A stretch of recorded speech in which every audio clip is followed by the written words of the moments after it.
Lakini natambua kwamba kuna watu wanafanya kampeni za mtandaoni kuhamasisha watu wasishiriki uchaguzi. Nadhani wanapoteza muda. Hili ni takwa la kikatiba. Katiba inasema kila baada ya miaka 5 Watanzania wanafanya uchaguzi mkuu. Hasa uwezo ukaibuka ukasema uchaguzi haupo. Haupo manake nini? Sasa hii ni haki ya watu kuchagua viongozi wao. Sasa najua kuna watu wanafanya vikampeni hivyo kwenye mitandao na nini na nini.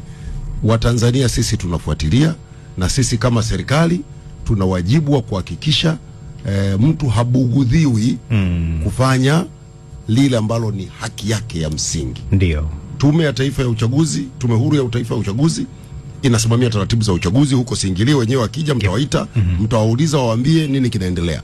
Lakini sisi kama serikali pamoja na vyombo vyake vyote, wajibu wetu ni kuhakikisha kuna mazingira tulivu ya watu kushiriki kwenye uchaguzi, na kazi kubwa inafanyika. Na mimi nataka niwaambie Watanzania wasiwe na wasiwasi wowote. Serikali ipo, vyombo vipo, vitalinda haki ya kila mtu ya kikatiba kuhakikisha inatimia. Manake kuna watu wameanza kupita huko, wanawatisha watu, atakaye kwenda sijui kitakwenda. Hakuna kitakachofanyika chochote. Nafikiri mmesikia tamko la Jeshi la Polisi. Limejiandaa, lipo tayari kuhakikisha watu wanashiriki mchakato wa uchaguzi kwa amani na